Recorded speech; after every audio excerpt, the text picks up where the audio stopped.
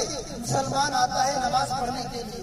تو جب وہ عیدگاہ آتا ہے نیا کپڑا پہنے ہوئے، تو جب وہ عید کی نماز پڑھ کے لوٹتا ہے، حدیث کے اندر ہے کہ بیائی ہی اس کا دل اسی کپڑے کی طرح گناہوں سے پاک اور صاف ہے۔ جس طرح سفید کپڑا اس پر کوئی داغ دھبا نہیں ہوتا، یہی مومن کا دل، جب مسلمان کا دل جب وہ عید کی نماز پڑھ کے لوٹتا ہے تو اپنے گناہوں سے بخشایا ہوا، اس پر کوئی گناہ کا داغ نہیں ہوتا، اور وہ بالکل گناہوں سے پاک صاف ہو کر اللہ تعالیٰ اس کو بخشتے ہیں، تو گناہوں سے پاک صاف ہو کر گھر لوٹتا ہے۔ حدیث کے اندر آیا کہ جب وہ اپنے عیدگاہ سے لوٹتا ہے تو گویا کہ وہ اس حالت میں ہوتا ہے جیسے کہ اس کی ماں نے اس کو آگ ہی لگائی، یعنی جیسے بے گناہ ہوتا ہے ایک بچہ جب دنیا میں آتا ہے وہ بے گناہ ہوتا ہے، تو جب بندہ عید کی نماز پڑھ کے لوٹتا ہے تو وہ اسی طرح بے گناہ ہوتا ہے۔ اب جب بے گناہ ہوتا ہے، اللہ تعالیٰ جب ہم سے راضی ہو گئے، ہمارے گناہوں کو بخش دیا، تو اس کو ہمیں کیا کرنا چاہیے؟ اللہ کی شکر گزاری، اللہ کی ہماری بخشش کو کر اس پر شکر گزاری کرنا چاہیے۔ یہ نہیں کہ ہم اللہ نے ہمیں بخشش کر دی ہم دوسرے بار پھر گناہوں میں لگ گئے، ایسا نہیں ہونا چاہیے۔ اور دوسری بات کہ ہم نے رمضان المبارک میں جو عبادتیں کی، ہم کو معلوم ہے کہ ہماری عبادت قبول ہو گئی یا نہیں؟ معلوم ہے؟ کسی کو یقین نہیں کہ ہم نے جو نماز پڑھی ہے اللہ نے ہماری نماز قبول بھی کی ہوگی یا نہیں کی ہوگی، اس میں جو کمی کوتاہی رہ گئی اس کو اللہ تعالیٰ نے معاف کیا بھی ہوگا یا نہیں کیا ہوگا، کسی کو یقین نہیں۔ مجھے بھی اپنی عبادت پر یقین نہیں، آپ کو بھی اپنی عبادت پر یقین نہیں۔ جب یقین نہیں تو ہم کیسے یہ اطمینان ہو سکتے ہیں؟ ڈر ہونا چاہیے ہمارے دل کے اندر۔ حضرت مولانا قاسم نانوتوی صاحب، ان سے کسی نے پوچھا کہ حضرت ہم عبادت کرتے ہیں، نماز پڑھتے ہیں، روزہ رکھتے ہیں، لیکن یقین نہیں ہوتا، اطمینان نہیں ہوتا کہ اللہ تعالیٰ نے ہماری عبادت قبول بھی کی ہوگی یا نہیں کی ہوگی۔ کیا فرمایا؟ سائل نے کیا سوال کیا؟ حضرت نماز پڑھتے ہیں لیکن یقین نہیں ہوتا کہ اللہ تعالیٰ نے ہماری وہ نماز قبول بھی کی ہوگی یا نہیں کی ہوگی، ہمیں کیسے پتا چلے کہ اللہ تعالیٰ نے ہماری عبادت قبول کر لی ہے؟ تو مولانا قاسم نانوتوی صاحب انہوں نے جواب دیا اور کہا کہ میرے بھائی، اگر اللہ تعالیٰ نے تمہاری نماز، اگر تم نے ظہر کی نماز پڑھی ہے اور پھر تم نے عصر کی نماز پڑھ لی، تو یہ دلیل ہے اس کی کہ اللہ تعالیٰ نے تمہاری ظہر کی نماز قبول کر لی اور تمہیں عصر کی نماز کی توفیق دے دی۔ کیا اگر تم نے ظہر کی نماز پڑھی ہے اور پھر تم نے عصر کی نماز پڑھ لی، یا تم نے عصر کی نماز پڑھی ہے پھر مغرب کی پڑھ لی، یا مغرب کی پڑھی ہے پھر عشاء کی پڑھ لی، یا عشاء کی پڑھی ہے پھر فجر کی پڑھ لی، تو یہ دلیل ہے کہ اللہ تعالیٰ تمہاری نمازوں کو قبول کر لیا ہے، اس لیے کہ تمہیں آگے نماز کی توفیق دے رہے ہیں۔ مجھے کہنا یہ ہے کہ اگر اللہ تعالیٰ نے ہماری رمضان مبارک کی عبادت کو اگر قبول کیا ہوگا تو آگے ہمیں دیکھنا ہے کہ وہ ہمارا قبول کرنا کیسا ہے۔ اگر ہم رمضان مبارک میں جس طرح عبادت کرتے تھے، اگر رمضان کے بعد اسی طرح ہم عبادت کرتے رہے ہیں، ہمارا دل عبادت پر مطمئن ہے اور طلب میں ہے، یہ دلیل ہے کہ رمضان مبارک کی اللہ تعالیٰ نے ہماری عبادت قبول کر دی۔ اور اگر ہم رمضان مبارک کے بعد بھی پھر نمازوں کو چھوڑ رہے ہیں، نمازوں کی پابندی نہیں کر رہے ہیں، تو یہ دلیل ہے کہ ہماری نماز میں کچھ نہ کچھ کمی ہے، ہماری عبادت میں کچھ نہ کچھ کمی ہے۔ اس لیے میں آپ سے یہ بھی التجا کرنا چاہوں گا اس سلسلہ میں کہ آپ نے جو جس طرح شوق و جذبے کے ساتھ رمضان مبارک میں اپنے مسجدوں کو آباد کیا، تراویح آپ نے پابندی سے پڑھی، نمازوں کا آپ نے اہتمام کیا، تو یہ نہیں ہونا چاہیے کہ ایک سال بعد پھر آپ رمضان مبارک میں پھر مسجدوں کو آباد کریں. ایک مسلمان کا کام نہیں ہے, ایک مسلمان کا کام نہیں ہے, بلکہ مسلمانوں کو اللہ تعالیٰ نے یہ رمضان مبارک کا مہینہ اس لیے دیا تھا کہ سال کے 11 مہینوں میں ہم سے جو عبادت کرنے میں کبھی کوتاہی رہ گئی ہے, اس رمضان کا مہینہ آ کر اس کی بھرپائی ہو جائے. رمضان میں جس طرح ہمیں عبادت کی شوق اور لگن کے ساتھ ہمارا یہی جذبہ, یہی شوق پورے سال ہونا چاہیے. پوری سال ہماری یہی شوق اور جذبہ ہونی چاہیے. انشاءاللہ سبھی لوگ پابندی کے ساتھ اب نماز ادا کریں گے رمضان کے بعد. کہ ایسا تو نہیں کہ آپ عید کی نماز پڑھنے آئے اور پھر آپ یہ سمجھ لیا کہ رمضان میں بہت عبادت کر لی اور اللہ تعالیٰ نے بہت احسان کر دیا, اب نماز پڑھنے کی ہمیں ضرورت نہیں ہے. ایسا تو نہیں ہے, ایسا تو نہیں کریں گے. انشاءاللہ سبھی ہاتھ اٹھائیں, اپنے ہاتھوں کو بتائیں کہ انشاءاللہ ہم رمضان کے بعد بھی اسی طرح اپنی نمازوں کو جاری رکھیں گے, اسی طرح اپنی تمام عبادتوں کو کنٹینیو رکھیں گے انشاءاللہ.